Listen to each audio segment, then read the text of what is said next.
And we're back.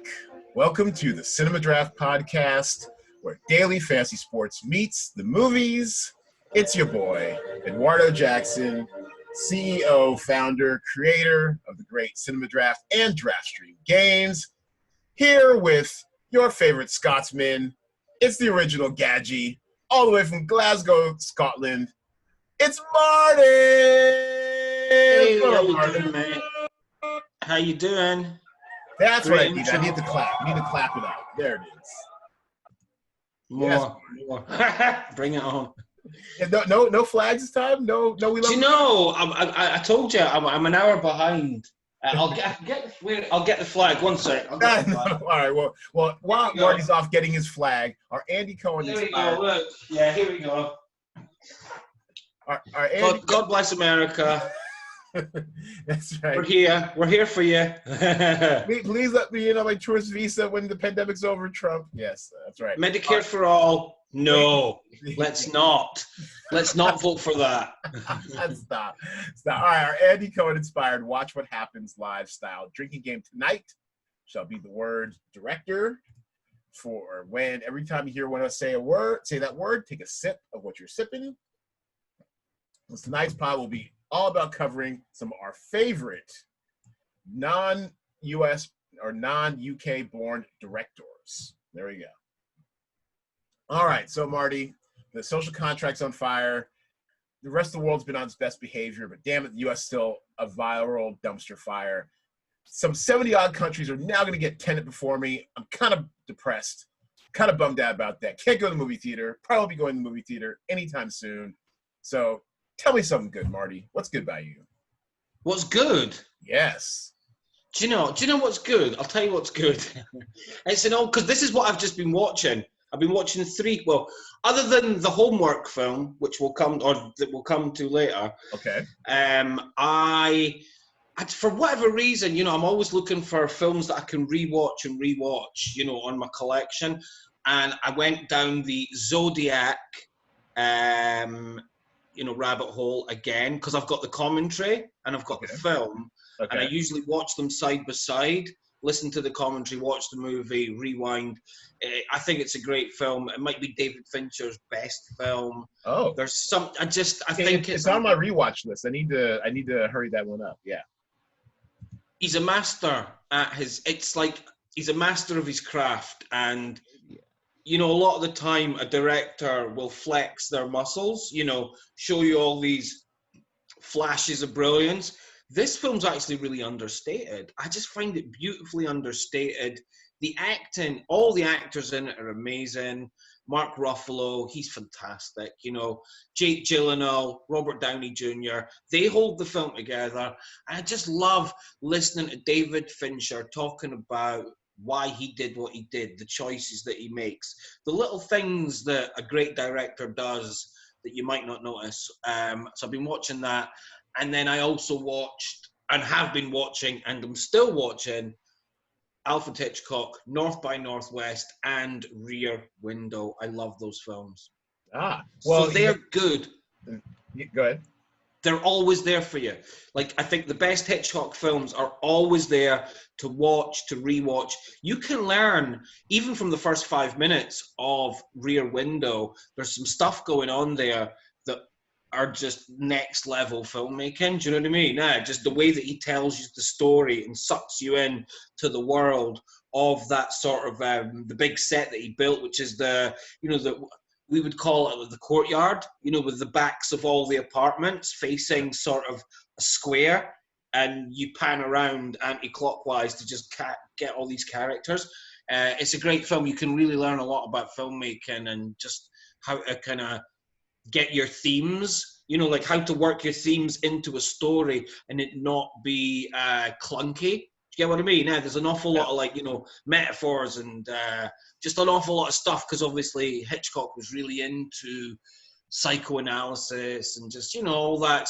And a bit like David Lynch, kind of pulling back the curtain on the supposedly safe suburban or just middle-class lives, of the populace. He was always trying to show you what lurks beneath that. And Rear Window is just a really good example. I love it, man. I love it. Have you ever seen it?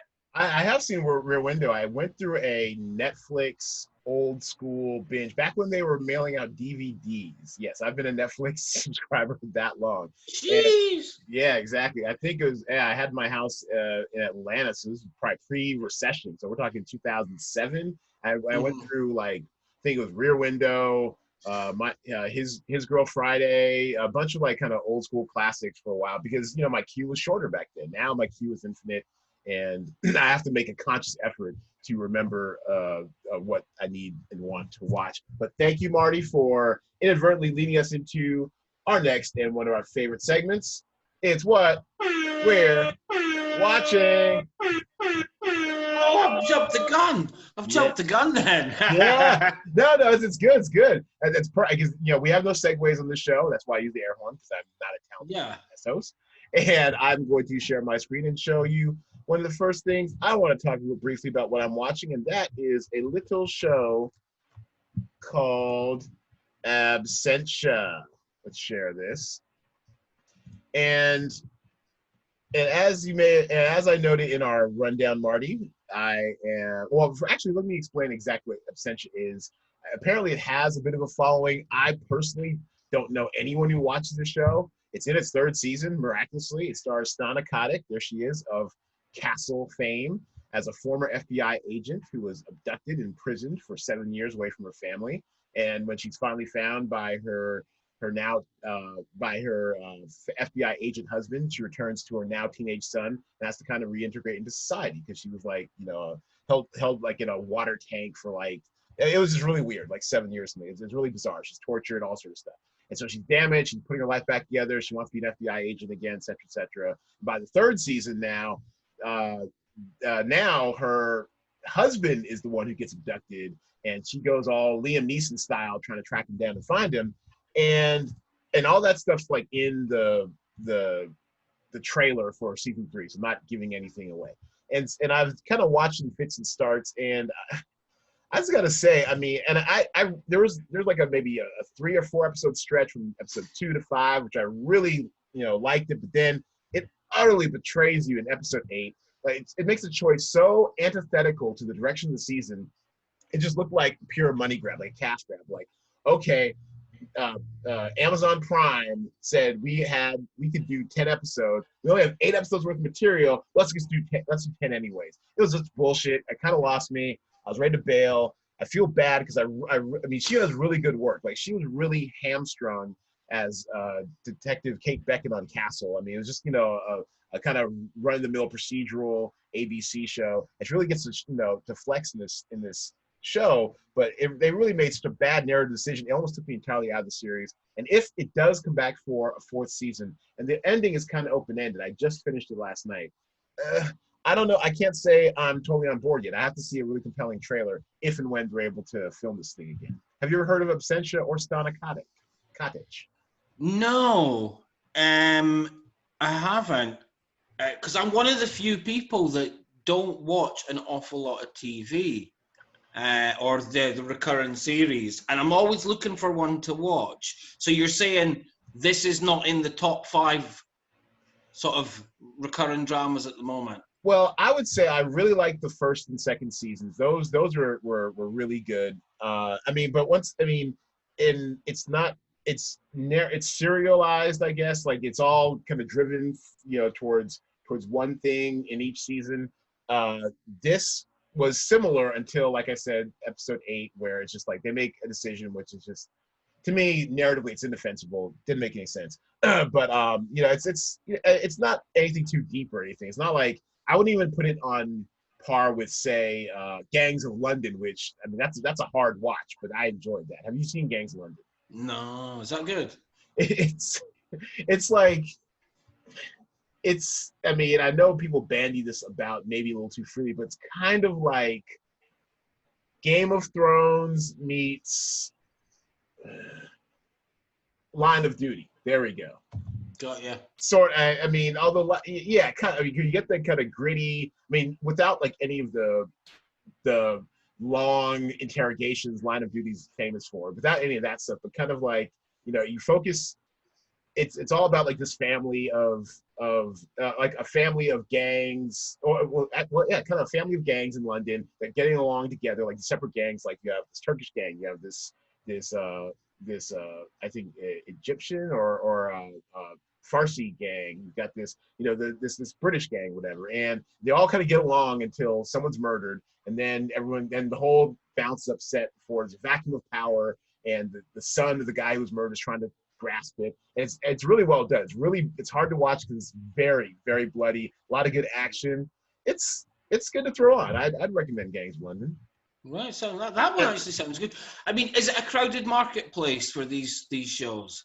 Is it like every other week, like a new show crops up on Amazon Prime or Netflix? And I don't even have a TV, so. Well, I'm glad you mentioned that, and we'll get to this later with our DraftStream update. But yeah, it absolutely is crowded. This is our alpha test game. We only list about 15 titles each week, and when we're up on our web app, hopefully in a few weeks, we'll probably expand to 30. I mean, there's always something new coming out, always something new to check out. It's a very crowded marketplace, and that's why I think a game like DraftStream and our company Cinema Draft as a whole provides value, because, you know, we'll expose you to some stuff you might not have known you like. Like, for example, Tijuana Jackson, and that brings me to the next thing I'm watching. Thanks for the segue, alley-oop, Marty.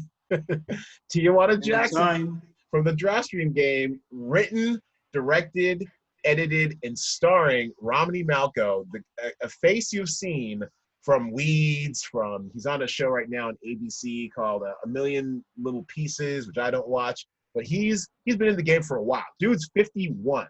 Black don't crack. Dude looked like he's 35. And he funded this thing through Indiegogo.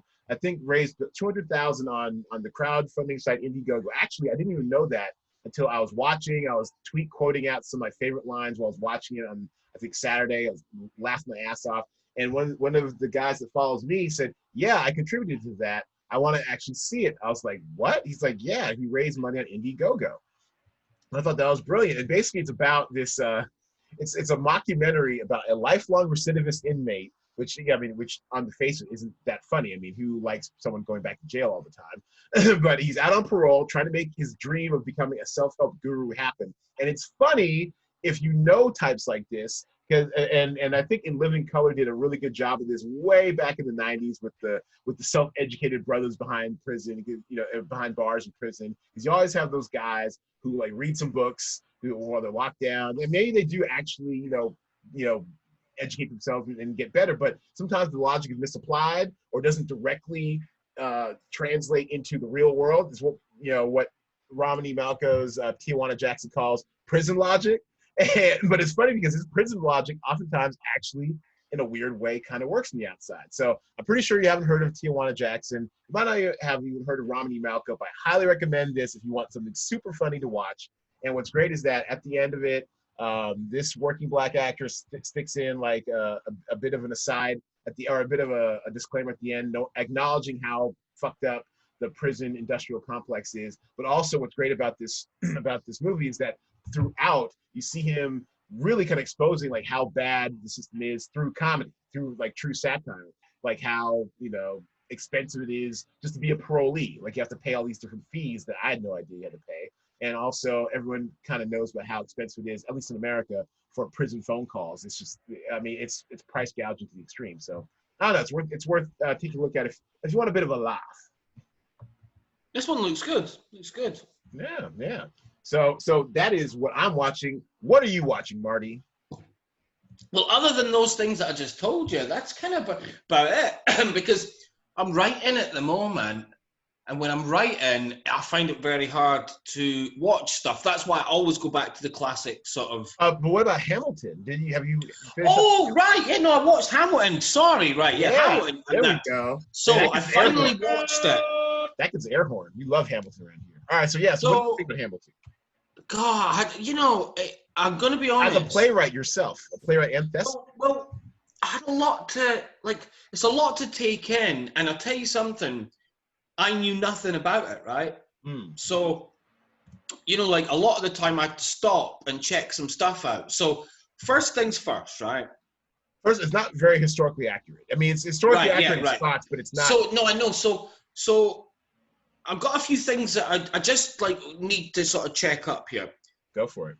Does it matter whether, like, so I looked into Anthony Hamilton, that was his name, wasn't it? Alexander Hamilton. Alexander, sorry, I knew it began with an A. Sorry, my apologies. So Alexander Hamilton came history, not UK history. Came to the United States of America, and he was the son of a Scottish father and a woman who was from the island of, is it St. Nevis or Nevis?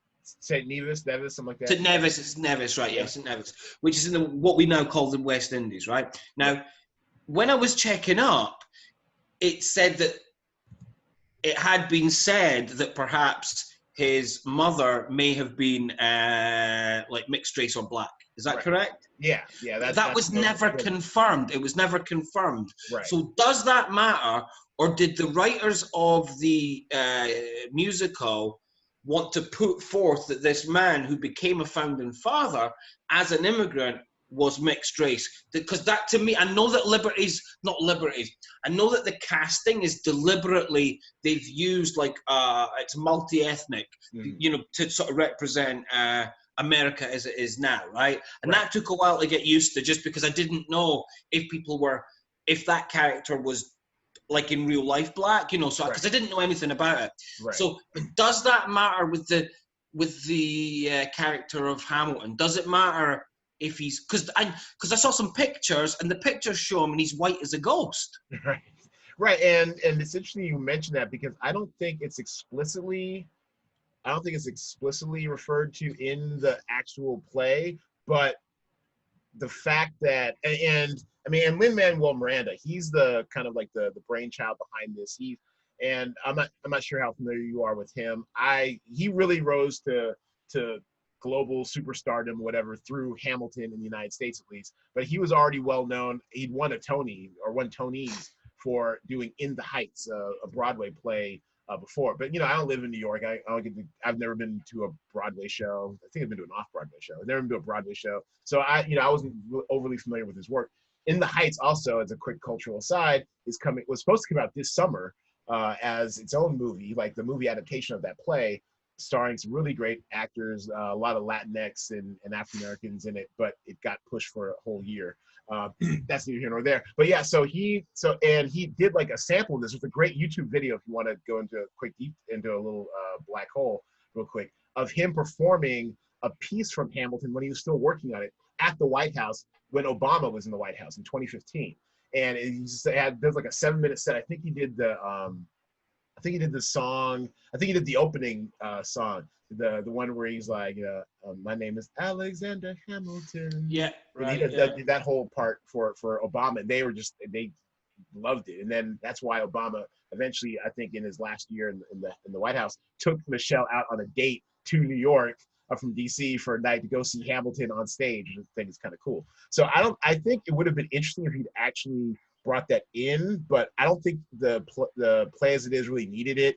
That's an interesting point. I mean, I'd kind of heard that, but because I was watching it, right? I was watching it, and you got to remember, I'm Scottish, so I don't know anything about this history. I'm picking it up as I go, and I'm trying to figure out like what is the point of this thing that I'm watching that has got so many people raving about it, right?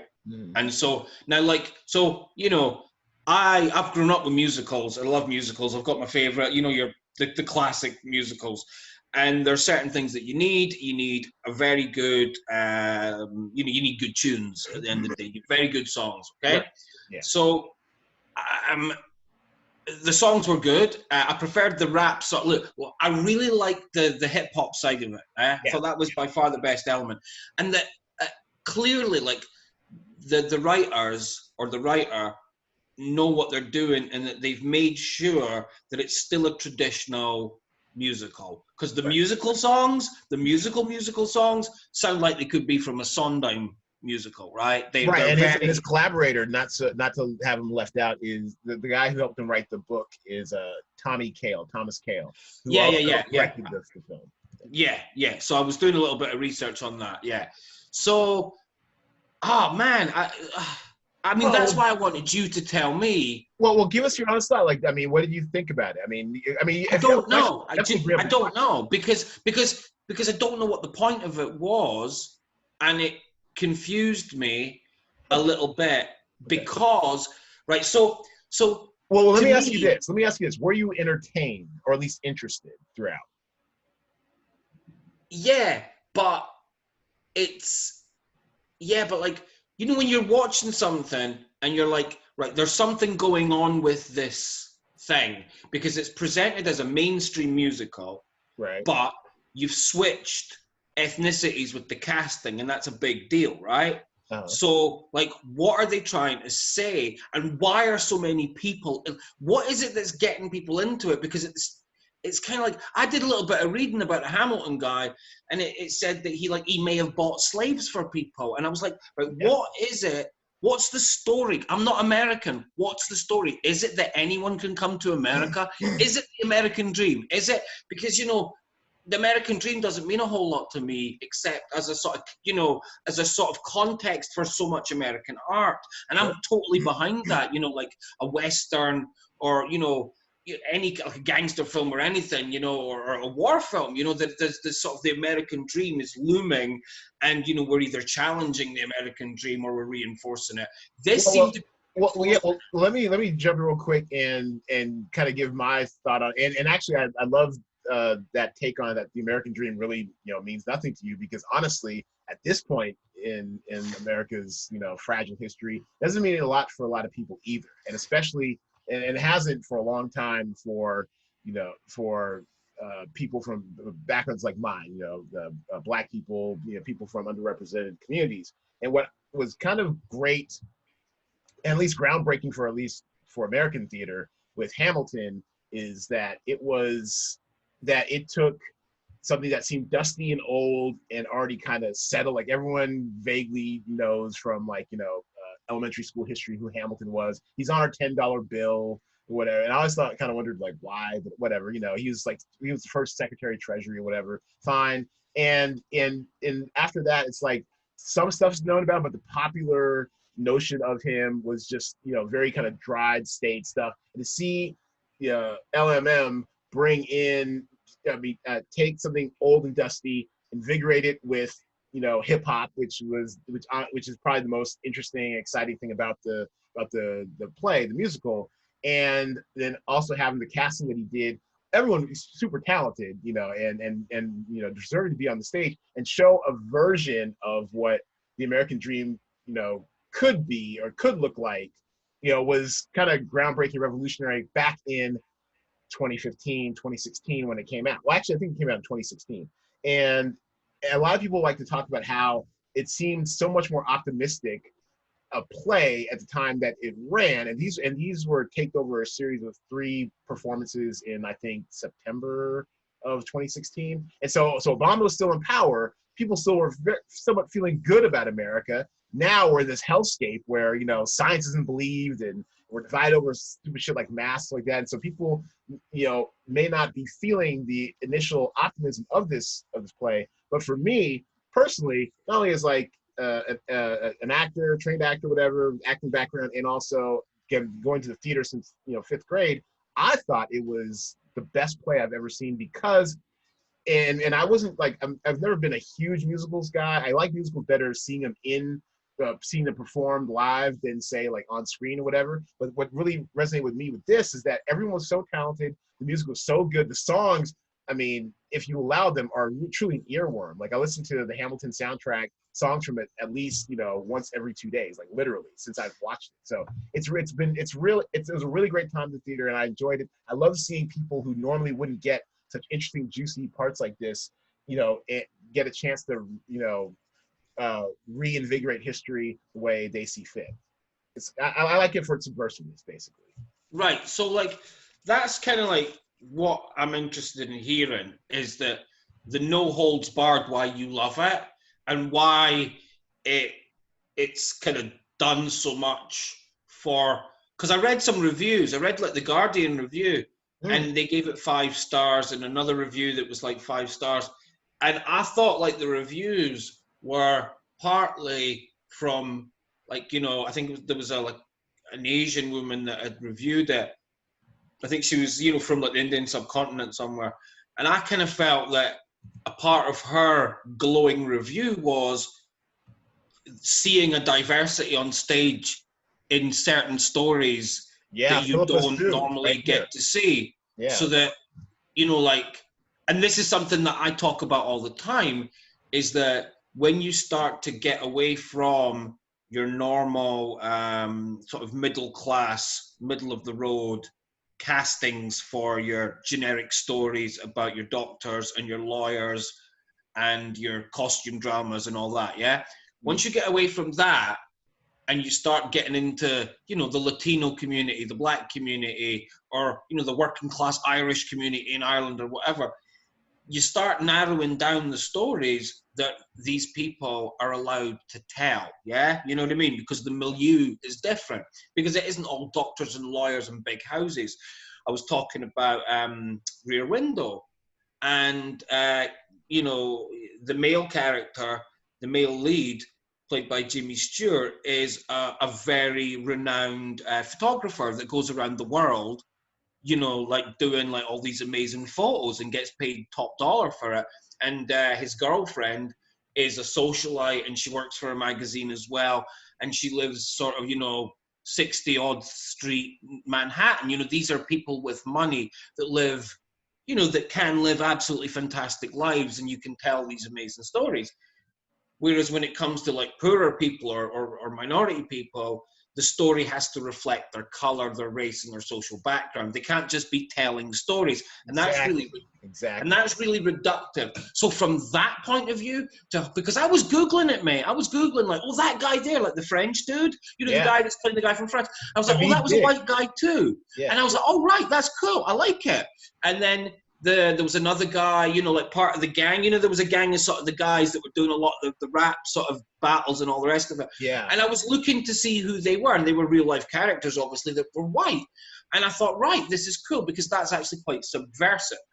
But what I wondered, and this is like another sort of, you know, just a sort of angle, is by telling this type of story with a multi-ethnic cast is part of the idea to bring people from other ethnic backgrounds and other minority groups or whatever along for the ride for the American dream. Do you get what I mean? Is there, because that was where I was kind of like, yeah, hey, this is your history too. Because guess what, mate? I've been thinking about this a lot.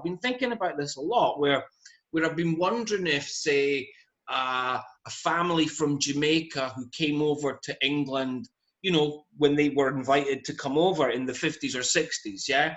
And yes, okay, this is 2020, and there's 2 or 3 generations deep now, and their kids have been born, and they'll have the London accents if they live in London, or the Brum accents if they live in Birmingham. But do those people identify with the hundreds of years old British culture or English culture and think, this is my culture too? Just in the same way that will Latino people or Black people or Asian people, Chinese people, Vietnamese people, whatever, who live in America, will they watch Hamilton and by seeing a multi-ethnic cast go, I'm part of this history too because I'm American? Well, and I love that you said that, because that's exactly why I think, that's exactly why I think, at least in you know, my community and communities of color, it's really responded to with something like Hamilton. And honestly, and people who go see Broadway plays, and this movie was making like 600 grand a week as a play. No, I know, and it was the biggest budget musical of all time. So it was written as the biggest budget musical. So there was an awful lot of money behind this from the get-go. Because he was fresh off In the Heights. In the Heights got him a lot of clout and cachet to be able to pull shit off like this. And that's saying something when you can win a Tony early. This cat's like in his mid-30s, I think. That's one thing. If you could win a Tony at like 32 or whatever, and then go on and make like an even better play. That's some shit right there. Imagine if John Singleton had done like Boys in the Hood second. That's kind of what like Hamilton is, right? I mean, this is like the biggest thing he's done. I'm not sure it's the biggest thing he'll ever do, but it's one of the biggest things he's done. And what you said was really great, because him by him forcing this type of casting into this type of story and in this type of way. And honestly, I mean, I don't want to watch Hamilton with a bunch of white dudes rapping. I don't think it'll be as good. I'm sorry. I'll just say that. I think it really does reclaim some space for people of color, especially Black people, where in American education, especially public education, when it comes to our contribution to this society or whatever, it's always slavery, civil rights, that's it. And it's almost like you're kind of written out. At least that's what it was when I went to well, yeah. Can I just interject there? I remember watching I watched a podcast, and I think it was like a hip hop podcast, but I don't know which one. So it might not have been the Joe Budden one. So don't quote me on any of the sources.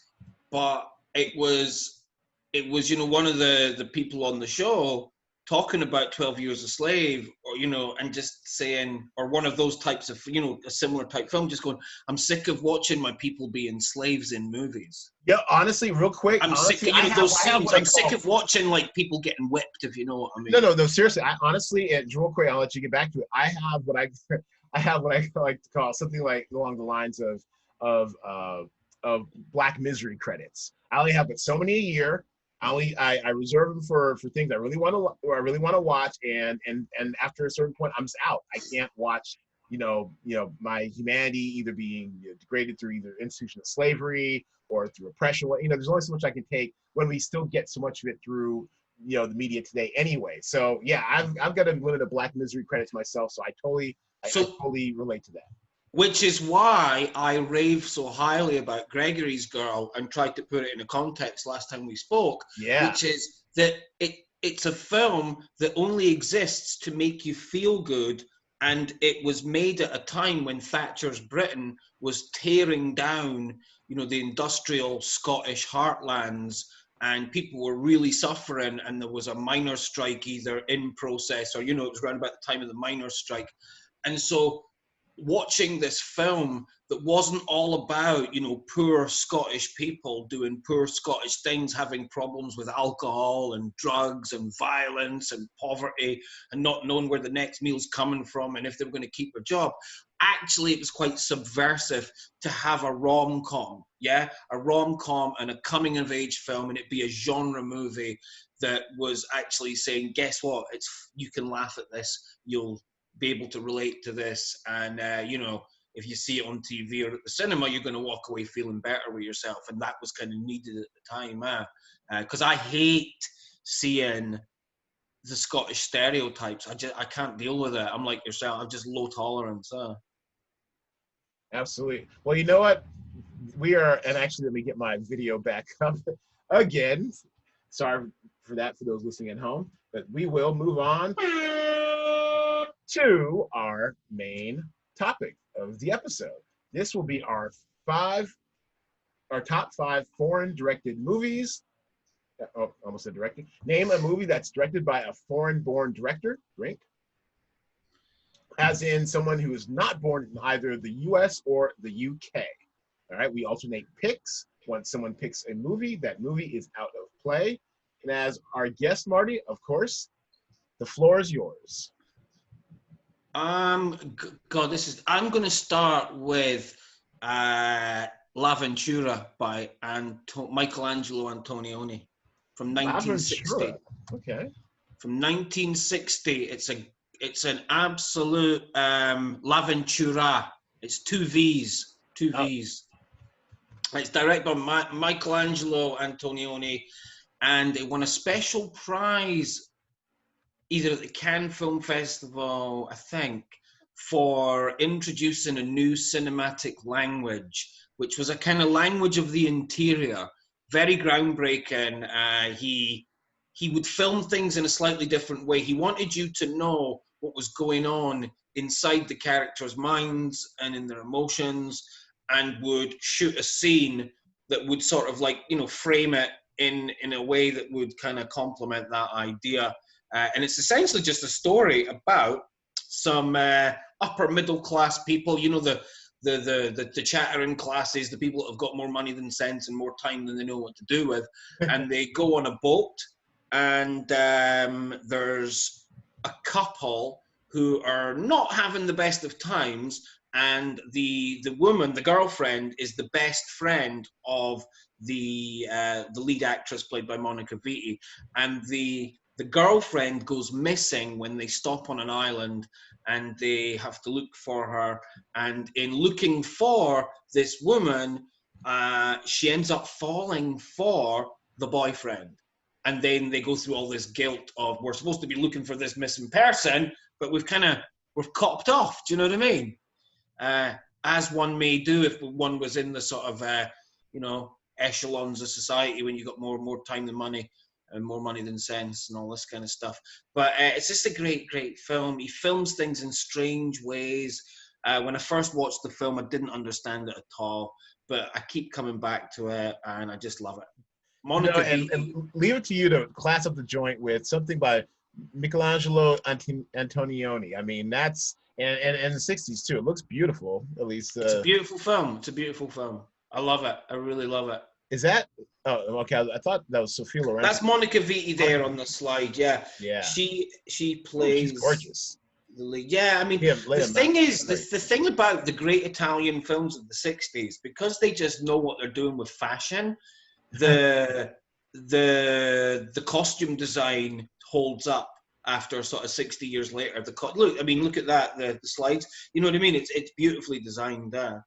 So yeah, that's my first choice. All right, fair enough. And actually, this will be a great game this week because there's almost going to be zero overlap of anything, so I'll be able to pick freely as I wish. And so my first one is going to be,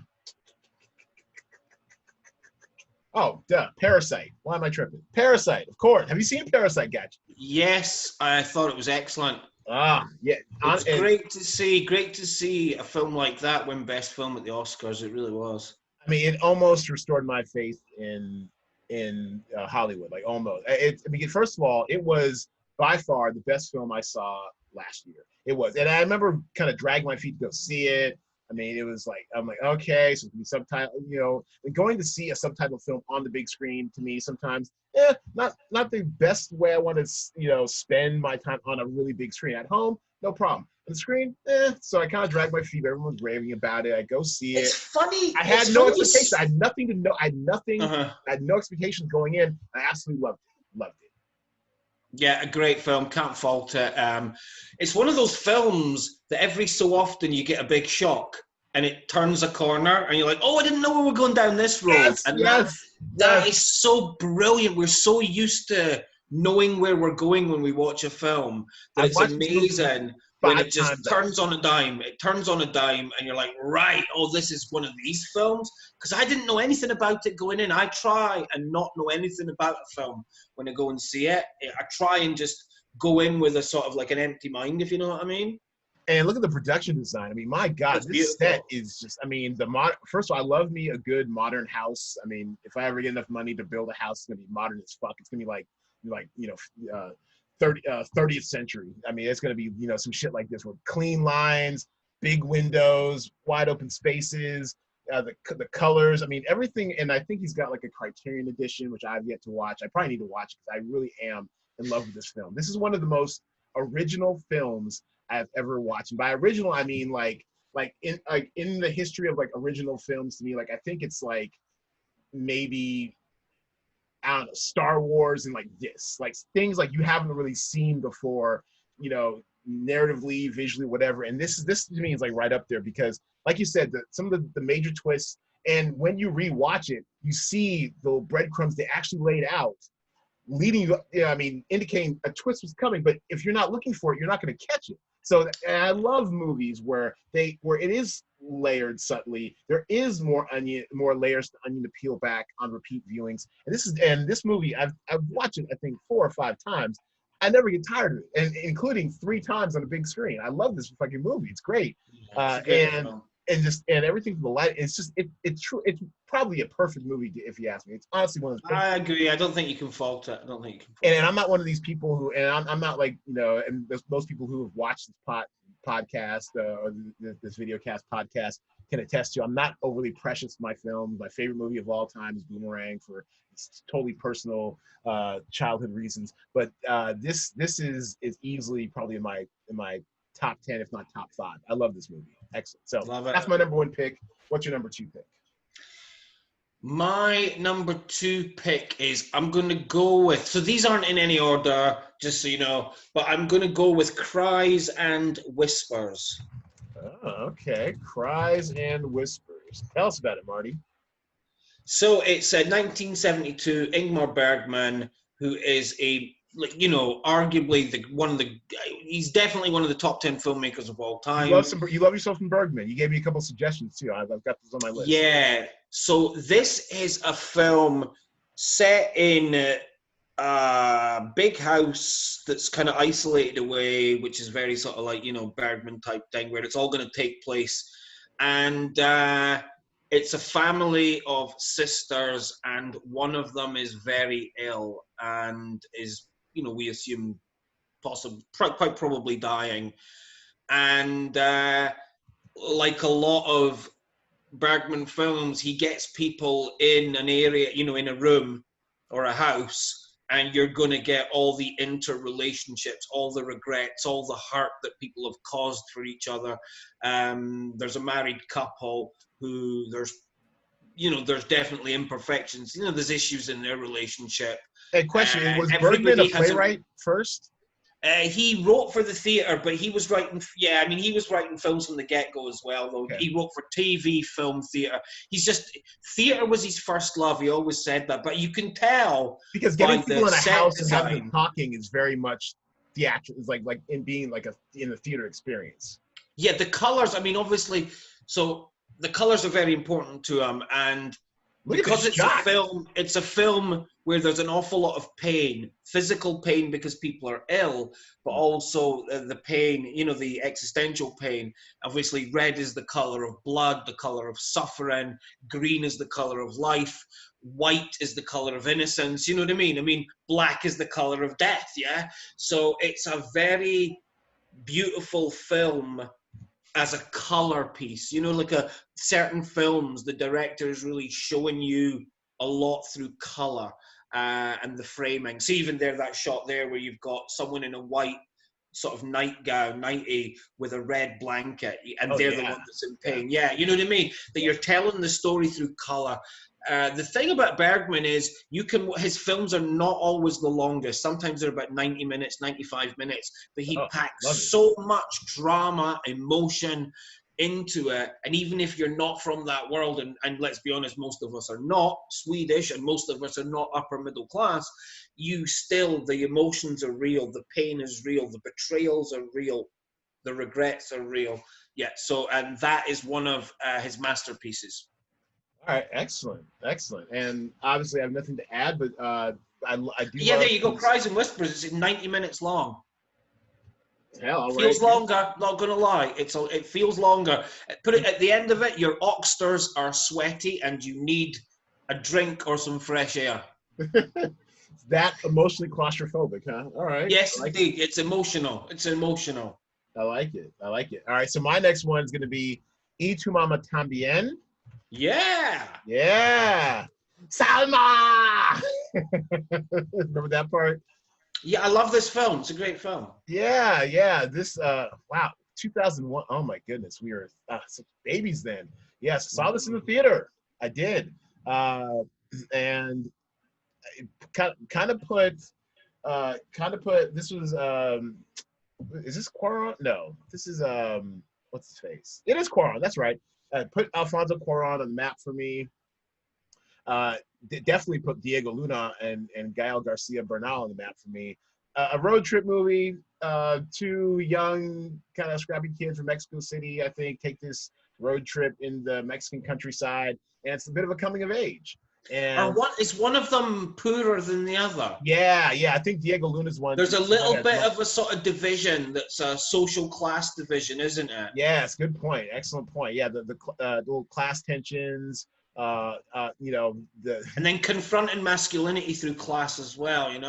Yeah, and it's got all those layers to it. Some beautiful shots of the Mexican countryside. The relationships in this, like they meet some people on the road. Falling for quick love or lust, kind of becoming a man that way as well. honestly, for me, back especially in 2001, lived in LA, I believe at the time, and it's kind of getting this access to Mexican culture, like not like Mexican American, but actual authentic Mexican culture was really cool for me. I really liked kind of seeing the non Mexico City, non Tijuana, non drug related propaganda bullshit type, just two kids who are in Mexico with a lot of going on, like I said, under the surface, but finding themselves in modern day Mexico. I kind of thought it was cool. So yeah, Yeah, and shout out to, is it the female lead, Maribel? What's her Arabelle surname? Verdú. Oh, she was Because so hot. she was she not also in Pan's Labyrinth and The Orphanage, which are two excellent films as well. Apparently, yeah. Let's take a look at this IMDb real quick. She's Yeah, in she's good. She's a real good actress. 97 credits. Keep getting them checks, Maribel. Keep getting them checks. Yeah, mostly Mexican stuff.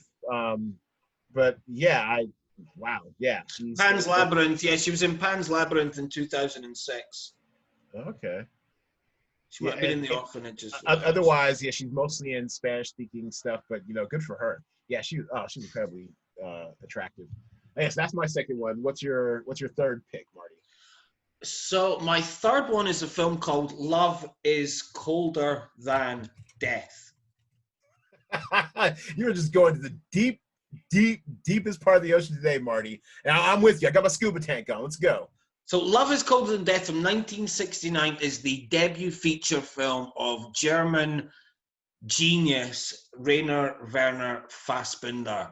All right. And he made so many films in such a short space of time, died when he was 36 years old, and his first few films were made with people that he'd been collaborating with in the theater. He made it with very, very little money. There's very few camera setups.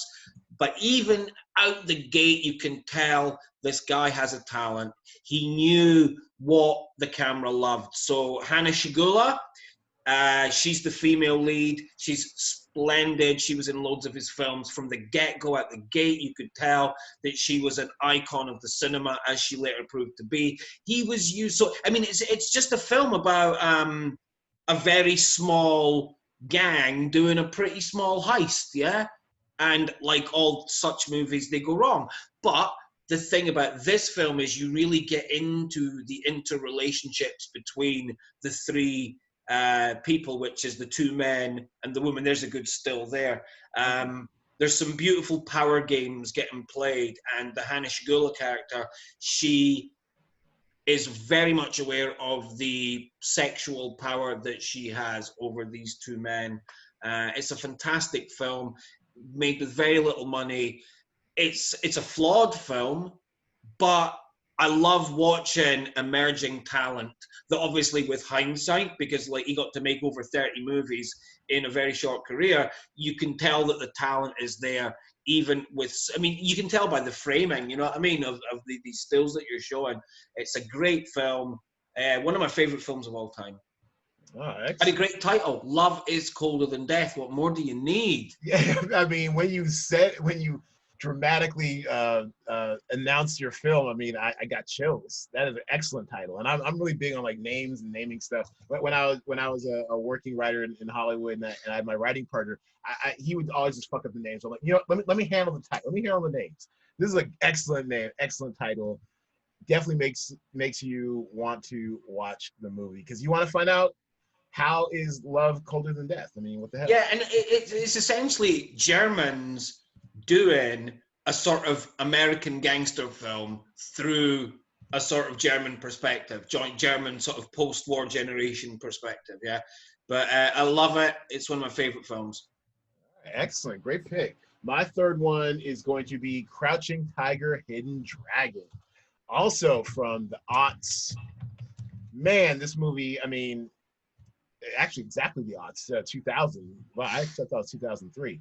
This is the one that for most American audiences put Chow Yun-fat on our radar. I think he's a pretty big star in China before then. Michelle Yeoh, so I mean, and actually to this day, just gorgeous, beautiful, talented, very athletic. And I'm gonna lose my shit here. A point of personal privilege, since this is technically my podcast. Fucking Ziyi Zhang. Oh my god, I lost my shit over her from this movie. She started a few more like English language things where they didn't really use her very well, but I was full blown in love with Ziyi Zhang. Actually, you know what? Let's go look her up for a second. Let's see what happened in his career. We're gonna do a quick cultural cul-de-sac into Ziyi Zhang. Are you familiar with Ziyi Zhang as an actress? I've seen her in a couple of things, yeah, definitely. Oh, I used look to at that watch face. Oh my god. I used to watch more Oriental films when I was going to the cinema more often. Oh, she's just, I mean, I can't take it. Yeah, The House of Flying Daggers, I saw her in that. Yeah, I think I saw that. I do believe I saw 2046. I mean, but not, I mean, she didn't get nearly as much good stuff to do as she did with Crouching Tiger, Hidden Dragon. She was in Rush Hour 2. It's kind of like, let's just throw in this big Chinese name. That's for the paycheck. Is that you get? Yeah, that's a paycheck film. Also, you know, let's throw in another Asian person because we got, you know, Jackie Chan, whatever. But I mean, it's just like, if there are any justice in this world, she'd be. Well, actually, I take that back. She probably still is a big deal in China, and if that's enough for her, if she likes it, I love it. I just wish I personally, as American, exposed mostly to American theater, had seen more of her because she was so fucking good, and she's also so incredibly watchable. I was falling in love frame by frame with her face in this movie, and it was just so, you know, I mean, when you weren't dazzled by, you know, Ang Lee's, you know, I'm not even sure it's genre bending, but gravity defying, and it's not to be taken literally. Like, they were fighting on top of, you know, 100-foot bamboo trees. I mean, that should, you know, there is a lot of wire work and a lot of cool stunt choreography, so it's not to be taken literally, but it's a great kind of fantastical tale set in like kind of medieval China, and where they're just, I mean, you know, it's just a different style of action film that we hadn't seen before up into 2000. It was great, and it definitely opened the door for, and this is Ang Lee, right? Yeah, Ang Lee. This opened the door for Ang Lee to get a shit ton of, you know, more American and global work, to which he still dines out on. I mean, he's still good. His early films, I really like his early films. Eat, Drink, Man, Woman, and Tampopo are very good. Yeah, no, I mean, and I'm not saying he's like sold out or whatever. Actually, there was an interesting, I listened to this one podcast called The Big Picture from Bill Simmons, The Ringer Network, and they actually talked a bit about Ang Lee's last film, which was the Will Smith one, Gemini Man, where he played like a younger CGI version of himself. And basically they posited that part of the problem with Ang Lee's oeuvre is that he likes to push the boundaries of technology to just kind of see what he can do. And that's kind of what Gemini Man was. I mean, it was an okay film. It wasn't as terrible as people lead you to believe, or even the trailer would lead you to believe. It was actually a decent film. Not great. You know, it's very Chernobyl. Not great, not terrible. But he was playing with the whole he's playing with frames per second, because you can see some stuff kind of sped up frames per second wise. He was also playing with the whole CGI technology of de-aging Will Smith to be his younger self. And I mean, you don't have to do very much. And once again, black don't crack. but also he's always like playing with stuff like with form and function, and that might be what kind of holds some of his films back from being, you know, bigger deals overall. But as far as the oeuvre work, I mean, it's great. Like, yeah, like Life of Pi, I watched that in the theater on maybe in IMAX. I was kind of bored, but I saw what he was doing. What if I filmed the entire movie in a boat, you know, in the middle of the sea? Like, I get it. Like, he's always kind of playing with form and function. And as a writer myself, and, you know, most people haven't read my novels or anything, but what I like to do when I'm writing is I'll always try to, if I can, play with traditional, you know, narrative structure, you know, some way, somehow, just to keep myself entertained. So I at least can appreciate that out of Ang Lee. Good stuff. Yeah. All right. So what's your next film? Number 4. Number 4 for me is going to be a film called The Werkmeister Harmonies. Ooh, I have to spell that one for me. Werkmeister. W starts with a W. Of course, it's German. Of course. There you go. Top one. So this is an excellent film. 2000 was a great year, apparently. Bela Tar, who is a Hungarian director, some have dubbed him the master of mud because there's an awful lot of rain and mud and walking in his films. His films, the average shot length is several minutes long. The Werkmeister Harmonies is a couple of hours long, I think. Okay. And there's only 26 cuts in the whole film. Wait, what? Yeah, he loves a long take. Yeah, he's great. I love him. Another so the Werkmeister Harmonies is a film set in an unnamed Eastern European town, we assume during the time of communism. It's based on a book, but I think a lot of license has been taken in the story. Now, what's happened is a sort of like a carnival type sideshow has come to town in the form of a giant whale. And you pay your money and you get to see the whale, right? Okay. But this whale is meant to be this majestic creature. And by just coming to the town, so the film is like a parable. It's as if the presence of this whale in this town and the arrival of this mythical character called the Prince that no one ever gets to see, right?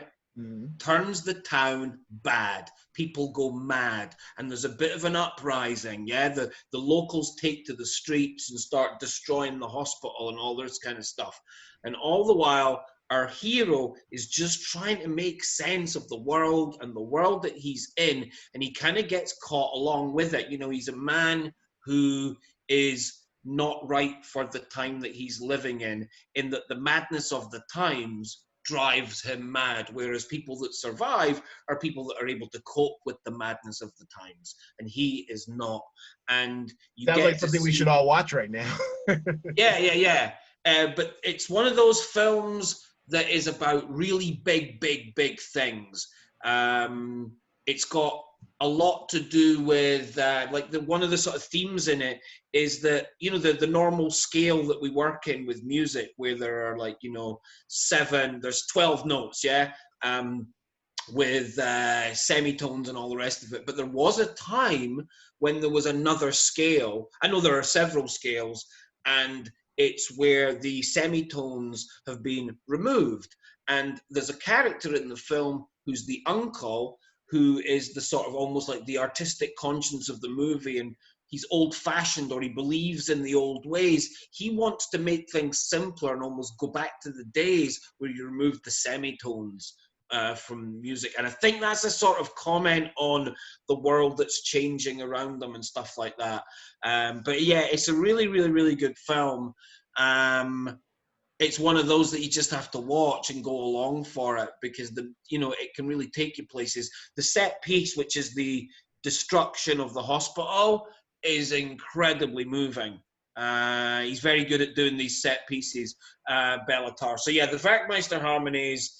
You can actually watch the first scene of that film on YouTube, and it's a beautiful opening scene, one take. There's Hannah Shigula there. Look, she's in this film as well. She's obviously a whole lot older. Yeah. Wow. Yeah. You've taken us on a journey today. But isn't it great? Yeah. So yeah, Werkmeister Harmonies from 2000. That's my number 4 film. All right. Well, wow, we are getting a film education for free today, Marty. Thank you so much. Appreciate it. My number 4 film, and as much as I always tend to bring this up. It's been my go-to when talking about any kind of international or foreign film. But damn it, it always kind of brings a smile on my face. I need to rewatch it because it's been years. Years since I rewatched it. And it's Amelie. Just a delightful fucking film. Have you seen Amelie? Yeah, I saw it at the cinema when it came out. Yeah. As did I. I guess back in the aughts, I really was like seeing everything, and especially with subtitles. But I loved it. It's great. It's basically about a young Parisian woman who's just wants to improve the lives of everyone around her. Very young Audrey. I like their name wrong. Tattoo. Audrey Tattoo. And she's just. This smile, this face right here. She carries it throughout the entire film. she's just always kind of like this kind of sprite of a woman who's just very, idealistic and naive, but just really trying to help people out. And you can't help but fall in love with her. This introduced her to American audiences. She got a bunch of American work after it. I think she was in that Tom Hanks, Dan Brown book. I'm not sure if it was Angels and Demons or the first one. Da Vinci Code. Da Vinci Code. So she was in Da Vinci Code. Yeah. So she was in that. She got that off this. I'm not sure if she was nominated for an Oscar, but the movie I definitely was. It got nominated for Oscars, that's for sure. Yeah, she may well got nominated for an Oscar. Yeah, it's a French film set in Paris. You just gotta love it. I mean, she was great. Just great. So yeah, so Amelie. There's really not much to say about this film outside. It's just one of those little delightful, heartwarming films that's very optimistic, inspiring, and probably the type of thing I need to watch more of instead of going through my Twitter feed. All right, so your final one. What you got, Marty? My final one is called Shoot the Piano Player. All right, and so from which country does this hail? This is from France, 1960. And it is a French New Wave classic. Francois Truffaut, one of the greatest filmmakers of all time. Straight up New Wave. All right. Yeah. So this was the follow-up, I believe, to his first film, which was called The 400 Blows. Came out in 1960, starring Charles Aznavour, who was a famous singer-musician in France. And he plays a pianist who previously had been in, doing really well, concert pianist, getting really good gigs, and, the world was his oyster. And now we find Charles Aznavour working in a sort of seedy little pub bar type thing, playing in the corner, clearly not on the upside of his career. And at the start of the film, his brother shows up, and his brother's in a little bit of bother because his brother's kind of getting involved with some gangster business. And as such, Charles Aznavour's character, he gets involved in gangster business too. So it's a gangster film, but it's also a film that's got a huge kind of emotional heart. And you get a nice flashback sequence where we find out about the pianist, Charles Aznavour's character. We find out about his successful pianist days. We find out that he fell in love with a beautiful woman. And we find out that maybe that didn't go so well. And that this is played heavily on his soul and his conscience. Probably one of the reasons why he's removed himself from public life and sort of, pursuing the career of the concert pianist. And so it's kind of like a genre film. It's an existential movie. It's an absolute masterpiece in 90 minutes flat. It's got a lot of cinematic kind of jokes in it. It plays on the fact that it's a French film and not an American film. And there was things that French films in 1960 could do that American films could not. Name one. Yeah, that's curiosity. Name one thing that they would do that American films wouldn't. Show naked breasts. Amen to that. And that is, they actually do it in the film. He goes to bed with a prostitute, and he's clearly been to bed with this woman a number of times, and she is not covering herself up. And he puts the blanket over her, covers her up, and says, this is how they do it in the American films. Nice. Shots fired. All right.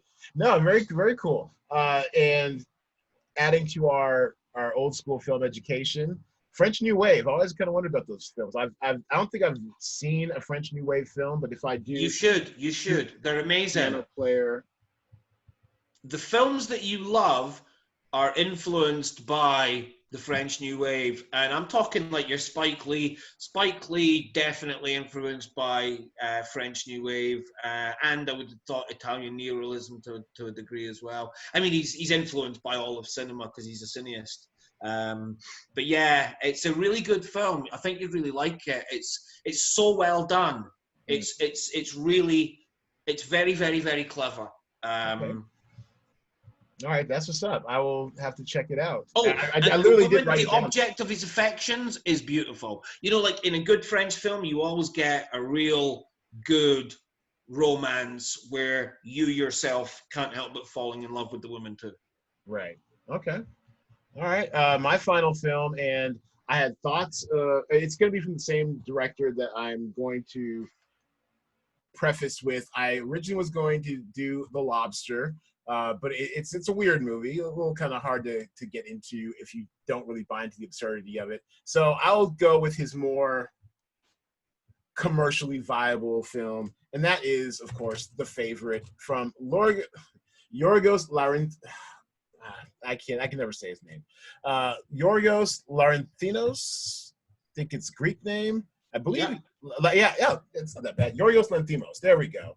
Also behind, I think he executive produced the Great as well on Hulu. The Elle Fanning starring show on Hulu, which did really well in our DraftStream game. And The Favorite, it's just, I mean, I love historical fiction. Love historical fiction. This is set in Queen Anne's court back in, what is it, 16th century, 17th century? 17th century, I believe. There we go. 17th century, yeah, in the 1600s sometime. Emma Stone is the recently, I guess, orphaned cousin of Rachel Weisz, who is, wow, look at this, wow. This poster is doing a lot. It is doing a lot, isn't it? We like that. I love it. I've never seen, wow. Well, all right, so just kind of wrap the spiel on what this movie's about. Basically, it's these two women kind of vying for the affections and the attention of Queen Anne. I don't know how historically accurate it is, probably not at all, but basically Queen Anne is a low-key lesbian in this movie. She's lonely because her previous husbands keep dying, and she's left with nothing but like a bunch of rabbits, and she's caring for her rabbits and eating cake and all sorts of crazy stuff. And yeah, then, she's not too healthy herself, is she? She's got gout. She's got, she needs someone to rub her feet all the time. It's not a great time for medicine back then. And Rachel Weisz is basically kind of grifting off her, does generally have some affection for her, but she's basically grifting off her as a courtier of the court. And then when Emma Stone comes into the mix as Rachel Weisz's cousin, catches, the eye of Queen Anne very strategically, because she figures out she doesn't make herself invaluable to the court. She's going, back home, or she's going to basically be rented out to be like... She's back to doing the dishes. Doing the dishes, or being a whore, or something like that, something crazy. So it's basically a contest of Queen Anne's affections, played by Olivia Colman, who won an Oscar for this role, and very much so. All three, I think, were nominated. It was a great fucking film. I enjoyed the hell out of it. I saw it with the Draft Mom. She loved it as well. And shout out to the Draft Mom. Yeah, shout out to Brown Baby. Shout out to the Draft Mom, Claudette Jackson. What up? And it's it's beautiful. I don't know how much this cost, but it's beautifully set designed. So much. Look at this one shot. So much going on. Yeah, beautiful. It really it really made you realize just how lonely it is at the top back in the day. Everything seemed cold. It was a really cold film. The rooms felt cold, didn't you think? Yeah, it had the rooms had a lot going on, but not a lot of life to the rooms. Yeah, and I got the impression that just, everything was difficult then. To remain clean was difficult. To stay healthy was difficult. To have clean teeth was difficult. To get nice food was difficult.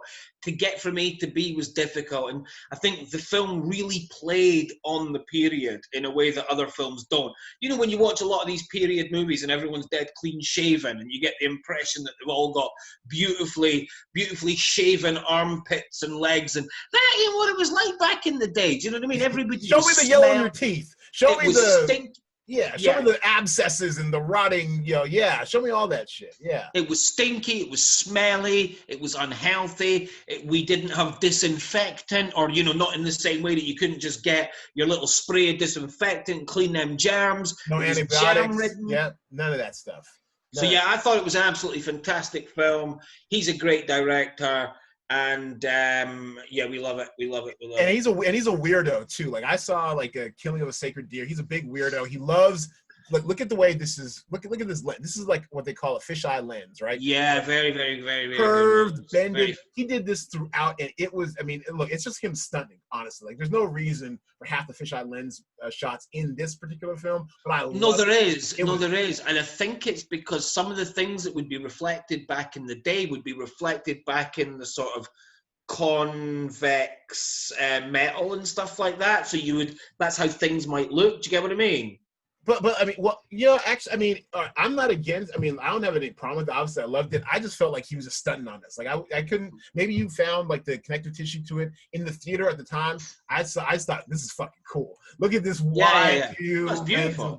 of the room. Look at the way it kind of. I mean, it really does put a visual imprint, kind of like how Spike Lee does in every Spike Lee film. There's that tracking shot with the still, them kind of, the person being still with life going by them. That's, this is his Spike Lee tracking shot. I just love it. I mean, you know what? Fuck, I'm gonna watch it again this week. I need to watch it. I love all the performances, the costuming, design, and Nicholas Hoult. We've seen this guy grow up in front of our very eyes. We have. In the UK, it was through Skins. In America, we were first introduced to him with About a Boy, with Hugh Grant and stuff. Actually, maybe even in the BBC, or not BBC, but even in the UK as well. But it's just amazing to watch this little, precocious boy grow up to be especially in The Great. You don't watch TV, I know, but on Hulu is this show called The Great, where he also plays a person of antiquity back in, I think, the court of Peter the Great in Russia, when Catherine's is basically on the rise, a young Catherine the Great, before she's great, really. And he's really kind of grown into these roles where he's just like this privileged young shit who knows he's good looking, he knows he's got the world at his feet, whatever, and really plays into it. He really leans into that. And I think he got the embers of that performance in The Great in The Favorite, because he really is just kind of like, he's a man of the court, bit of a dickhead. So he just walking along at night, having a conversation with Emma Stone. His conversation's over, so he decides he's just gonna throw her down a ravine. Who the fuck does that? Who does that? It's crazy. But I love Nicholas Hoult. He's really kind of grown into these type of roles where he's kind of like the privileged shit. And everyone's just so on point in this film. It deserved all the Oscars it got, all the plaudits it got. I love this film. All one. Yeah. The one. Yeah, Olivia Clarke. But still, for a film of that nature by that director, it's quite good that he's getting that sort of recognition. Absolutely, because I want to see more of his stuff, and it probably bought him more commercial cachet to be as weird as he wants. Like if he wants 100%, 100% indie film, he can now. He's like Oscar nominated Yorgos Lanthimos. All right, so let's take a break to explain to everyone who is new to the game or the program what Cinema Draft is, and how the DraftStream game is played. For those of you watching, it'll be a very brief break. For those of you who are listening at home, we'll be back shortly after this message. And we're back. All right, so welcome back, Marty. Yes, we are back in black. All right, so our quarantine movie of the week last week was Steve Jobs. And let me share my screen with you real quick. You can find our quarantine movies of the week on our Twitter account at PlayCinemaDraft. It was Steve Jobs. And actually, I started rewatching that last night. I'm very excited to finish rewatching it. Aaron Sorkin scripted. I think it was a very high bidding war for it at the time, directed by Danny Boyle. So that was kind of interesting. Very contained, almost. I think it might have been adapted from a play, or was originally written as a play, but very talky, Sorkin-y type movie. Kate Winslet as Steve Jobs' right-hand man. Michael Fassbender. Honestly, I did not set this up because I know he's your old, college school or acting school schoolmate, whatever. Not set this up, but it's just coincidence. But yeah, that was our movie of the week last week. Marty went to school with Fassbender. Does a good performance. Totally overlooked movie and performance. I enjoyed it. Have you seen Steve Jobs? No. That never caught my attention for some reason. I think I don't know. I mean, it's not overly arty, but as far as like the portrait of these so-called tortured geniuses, I'm not sure about in Scotland or the UK, but definitely in America, there's a cult of personality among startup founders where the key man, almost like only this guy can bring you this stuff. You see it with the Elon Musks, the Jeff Bezoses, those types where a lot of American kind of thought equity is invested in these types. Sometimes it performs pretty well, like, you know, Steve Jobs, who resurrected Apple from almost the dustbin of business history, and oftentimes it goes badly, like the guy who did WeWork, Adam, the guy with the long hair, that guy. I mean, sometimes it can go bust spectacularly, but this, I think, is a really good movie in the insight of the megalomaniacal genius, where he's not a likable guy. You're not going to like this guy throughout the movie, but I thought it was a pretty interesting performance. So that was our quarantine movie of the week last week. This week, it's not Absentia. It's a TV show. It is I had all set up the half of it, which is something totally different, total 180 from this. It's an utterly sweet and endearing movie by Alice Wu, a Gen Z update on Cyrano de Bergerac, where in this case, the smart, nerdy girl, played by Leah Lewis, totally winning and endearing movie. She helps this guy out, played by Daniel Deemer, who's in love with the hot. She's not even like the cool girl at school. She's kind of like indie hot, girl next door hotness, but he's very much in love with her. Alexis Lemire, and I think this is like one of her first or earliest roles. I was quite taken with her. She's quite fetching, as they'd say out by you, and also not quite what you'd expect from someone who's like the object of someone's affection, and basically writes love notes for her, but falls in love with her herself. And so the spin on it is, you know, you've got the coming of age, sexual fluidity, that's definitely more explored and accepted in our current times. It's definitely very Gen Z. I love it. And set in a fictional Washington State kind of small town of that looks like Baltimore or Philadelphia. It looks like Baltimore. Yeah, no, I think they filmed in Vancouver. This is out, you know, by my mom's part of the woods. You know, Washington State, Seattle's in Washington State, so it's out in like kind of rural areas. It would have been cool if they actually filmed in Washington State, but they don't because of tax credits. Pretty sure it's filmed in British Columbia. But, you know, shout out for highlighting. You know, I guess this looks like it's probably supposed to be set in like maybe the peninsula part of Washington, the Olympic Peninsula, more rural, more whatever. But yeah, it's very winning, very heartfelt. Just I loved it completely. It took me a while to get it, because it was actually part of the DraftStream game. I think I watched it maybe a few weeks afterwards, after it was in our talent pool. But it was great. I totally loved it. Worth checking out. Very, very light film. Feel good movie. Feel good movie. Yes. Nothing wrong with a feel good movie. Yeah.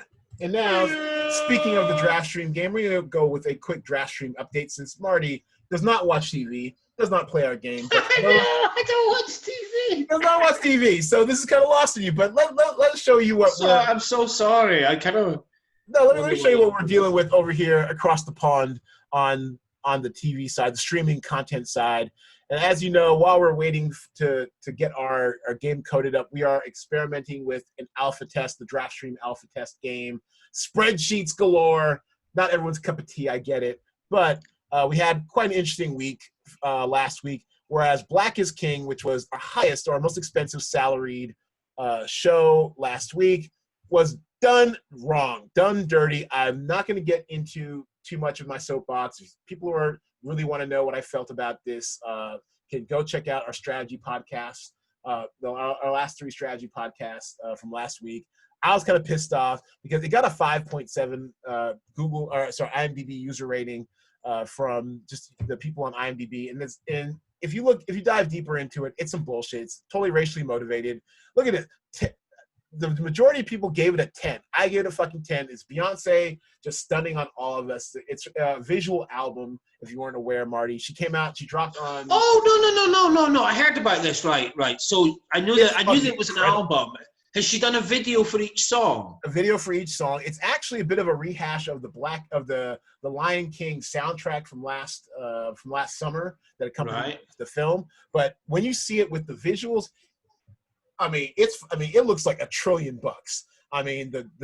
Everything. It's if you want, I can give you some access to it, Marty, because it's worth watching. It's just for the set design. The songs are great, and now the songs are like huge earworms. The costuming, it might be some of the best costuming you've ever seen, and it's just wild how she's able to do all this not have anything leak out. There are no advanced reviews or anything. So that's why I gave it I put her as the most expensive actor on our slate last week at $19,500. And in all honesty, this movie should have done a lot better numbers than it did. Now, look, I get it. Beyonce may not be for everyone. You may not like her music. If you don't like Black is King, doesn't make you a racist. I'm fine with that. I get it. But just from the artistic values alone, it should have gotten 8.0. And when you dig deep into these user ratings, you see these ones. Yeah, the ones, that's just racism because... No, but look where it's coming from. Women, generally okay with it. Men, we're some shit. Men over the age of 30, y'all are terrible people. Check your lives. Find some art. Y'all some fuckboys. Explain those stats to me. Explain those stats. Yeah, so breaking it down, it shows that of here, it looks like anyone under 18 damn near gave it a 10. Men 10, women 8.8. Men. But those are small samples. The under 18s, there's only 10 of them. These here are statistically relevant samples right here. 18 to 19. 18 to 29, 7.0 men, 8.9 women. Women are really So as we get older then, generally speaking, the vote from men and women drops. No, men, it drops. Right? Explain this to me. Explain this to me. Is it pure racism then, yeah? Well, if you look at the user reviews, I mean, look at this. What royalty really is about, one. Rating. No, let's read one. Oh, shit, okay. I'll read it out. I come from a country where we actually do have such a thing as a king and a queen. So this will be somebody from Britain, maybe, where royalty is viewed as something extremely special, not by me, and representing of that's in inverted commas, culture and history. For that reason, and what the title of this 1.5 hour long artsy music video implies, is that a race in and of itself can be linked to something superior. I'm indeed offended by this choice. I think it's disrespectful to the meaning of my culture and several others, and a hypocritical, nonsensical message. And as you've noticed by now, adds nothing but division after there are so many of us from every race support the whole Black Lives Matter movement with passion and will strive to continue to do so. To remove all the humanity and make it about being supreme and royal is beyond me. And so this is somebody who is white, who comes from a country that's got a monarchy, right? So already we've got a problem. And they don't like the fact that they support the Black Lives Matter thing, but they can't deal with, I'm going to support your Black Lives Matter, but don't you start telling me that black is king, because then I will withdraw my Black Lives Matter support, which means possibly my support was a little flimsy to begin with. Very conditional allyship, yes. And that's actually probably one of the better ones. The ones I was seeing over the weekend were like racist trash, garbage, black people. It was more base and divisive. This actually is a thoughtful, nonsensical take on fragility. It's white fragility at its utmost, and that's and I just couldn't. It was just fascinating to me to see what happened. First of all, in all of Beyonce's, press that I've seen from this, she said she created something that she wanted to show, that something that was universal, showed universal love and acceptance, and the fact that you don't see a white person for the first 40 minutes, and when you do, they're in servile positions, which I thought was hysterical and awesome. Kind of shows a funhouse mirror of how black people and people of color generally have always been portrayed in white-centered stuff, and so I just find it very telling. Those who couldn't for a second spend 80 minutes with probably the visual musical James Baldwin of our time, because she's always showing some real deep historical shit in her music videos now. If you can't take 80 minutes to decenter yourself from a story, to just see what it looks like to have some other culture centered for 80 minutes and showing Pan-Africanism, how we rarely see it in the West, happy, joyful, colorful, no sign of poverty anywhere, nothing but joy and color and richness and diversity within the Pan-Africanism. I mean, you might just be a wee bit racist. You might just be a wee bit ignorant. You might just be a wee bit fragile. It's Well, just ask for 80 minutes. I just want to chime in here, like that, you know, sort of like to just chime in. Is I have a problem with like the performative nature of how people can show outwardly what they support and what they don't support. Yeah. And it's performative and it's easy to do. It's a hashtag, it's a GIF, it's a something. And then you don't need to, it seems that you don't need to scrape things too much before you almost get a narrative which is, I support you, but don't get any ideas. Don't get ideas above your station, and make sure you know where the power really is. And it's kind of like, it's almost like it's implied but not stated, and clearly demographically it's people over a certain age, be it over 35 or whatever. And it's quite you know, like I'll give all I'm going to say is Biden isn't going to solve it. Right. Biden's not going to solve it. And I'm of the opinion that in politics there are some high profile non-white people that need to step up, step out, and actually not always take the paycheck. You know, Medicare not getting voted for and things like that. You know, Biden is not going to be the answer to Trump, if you know what I mean. And at some point, he may be. It just dipped quickly into politics on our very film podcast. While one sentiment that's definitely an undercurrent among people you read and follow is that you know, everyone's, you know, rushing to Biden as a return to normalcy. Most likely he will win, thank God. But it's only because we have such a binary choice that this is what we have to go with. But if we're returning to normalcy, normal still was hell for most of us. There is no normalcy. That's what I mean. Every president, you know, this is kind of why I was interested to watch the Hamilton thing. Back to that, was I wanted to see, like, well, why was there no end to slavery? Why was this happening? You know, who can we actually hold up as being a great man or a great person of history when, you know, ultimately, you know, in the 60s, there was civil rights movement because things weren't what they should have been. You know what I mean? Like, nobody gets to take credit on, there's a side of people that no one gets to take any credit, in my opinion. So yeah, when it comes to this type of stuff, man, like, I'm not the biggest Beyonce fan by any stretch of the imagination, right? But I can totally understand artistry and talent, and if she wants to call her project Black is King, I don't give a damn. Like, go for it. You know, it's kind of like people need to get used to the idea that when you speak truth to power or when you fight power, it might sometimes, you know, knock a little bit of, you know, it might knock you out of your way a little bit if you are one of the people that enjoys power. It might be a little bit uncomfortable. Power concedes nothing without demand. Absolutely.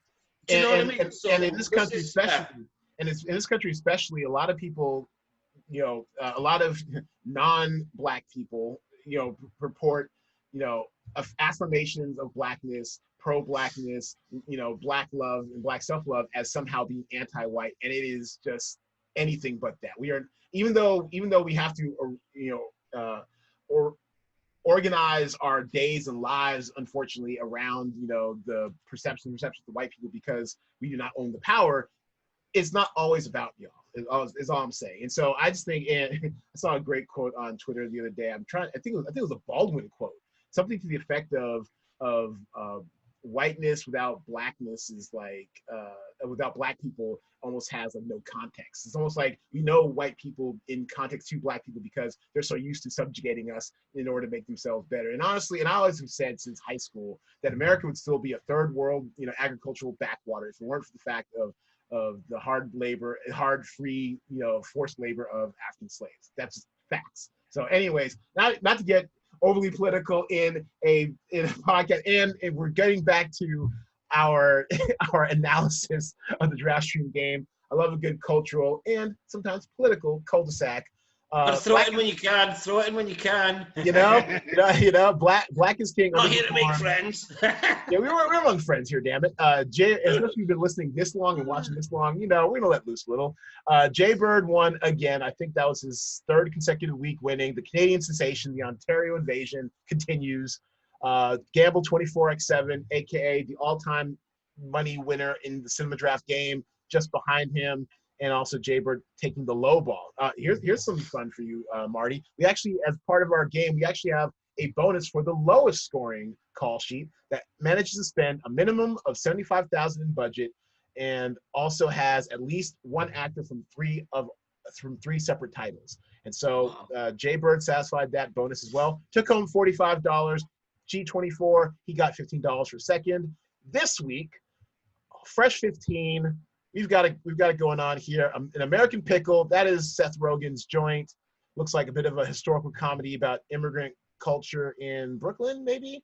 Oh, a Rip Van Winkle type show. Oh, an immigrant worker at a pickle factory is accidentally preserved for 100 years and wakes up in modern-day Brooklyn. That sounds interesting. I think I might watch. It is on HBO Max. What else looks interesting this week? Well, speaking of politics, we've got a couple of political documentaries. I'm going to watch both because I tend to like to have documentaries on while I am working in the background. And it looks like On the Trail, looks like inside the 2020 primaries. This is about CNN reporters inside the 2020 primaries trail. Sounds like a shit show. I shall watch. Also, The Swamp, I'm a little less excited about, but it's produced by HBO, so it should have some good stuff in there. The Swamp's going to be terrible because it focuses on, Jesus Christ, the Freedom Caucus, which is an ultra right-wing faction of the Republican Party. It stars Matt Gaetz, who is just the worst person one of the worst people in American politics right now. DUI infected, trust fund inspired bullshit artist from Florida. He's just one of your worst people ever. But he's one of the headliners in this film. I think you can get him for cheap at $6,200. Get those 40% bonus points. Katie Hill's great. She's also on here. She's the rare Democrat freshman congresswoman from Orange County, California, and ultra right. Well, I say ultra right wing, but super conservative part of California. One of the few in California. And so I think it'll be an interesting film. I'll have it running on the third screen while I'm working on Cinema Draft for you. So check these out. It should be an interesting weekend. I have outside of, say, what should do well? Endeavor, which actually is a BBC production in its seventh season. Seventh season of Endeavor pretty much already has its scores baked in. Already debuted over on the BBC, so you should have those scores available to you. That's, I believe, our highest scoring, our highest salaried title of the weekend. I think An American Pickle could be a sleeper if it gets good reviews. So check those out when you're making your call sheets. As always, we are giving away $50. And as always, my video is out. Here we go. Sorry for those listening at home. As always, we have a $50 prize pool to our top two non-Cinema Draft affiliated call sheets. $35 to first, $15 second, plus the $10 lowball bonus in effect again this week. Get those call sheets in by 6 p.m. Pacific time on Thursday. Looking forward to seeing you. And also a $25 bonus for those who get a perfect call sheet or match the lowball perfect call sheet. All right. And for crying out loud, if I can keep my video up for 5 seconds, we're going to bring this in for a closing, Marty. Give it for yourself. Hey. Thanks for coming on the pod again, Marty. Not at all, mate. Anytime. I'm glad I finally got around to watching Hamilton and interesting stuff. It was good. Good. Always good to talk to your good self. And thanks for the free education. I appreciate it. This is the time of the podcast where I ask people to plug their ish. So go ahead. You have something to plug? Nah. All right. No, I mean, I'm writing. I'm just writing, and I'm not going to front anything. I've got stuff. That's right. A screenplay this time, correct? No, that's the long term one. I'm finishing off some plays at the moment. I've got. I just finished one and I gave it to a mate to kind of have a little look and then send on to somebody in theatre. And so then I went back to this other one, which is called, I haven't even got a name for it actually, but yeah, these are for like 50-minute plays for kind of lunchtime theatre called Play Pie the Pint. And, is that a thing over there? That sounds actually pretty exciting.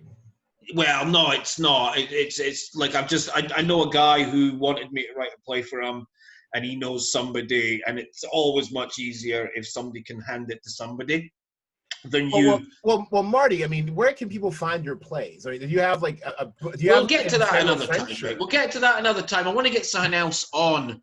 Yeah. I'm not the kind of, I didn't know. I want to get something else on before I start doing all that. It's just a thing. I'd like the past. I want to do something. Do you know what I mean? I mean, one of my plays is still in print, but I don't want to. Do you know what I mean? I mean, all right. I'm not gonna force you, but you're our resident playwright of the pod. Seriously, I mean, outside of like a shitty play I did in like high school that was very minor. You're our playwright of the pod.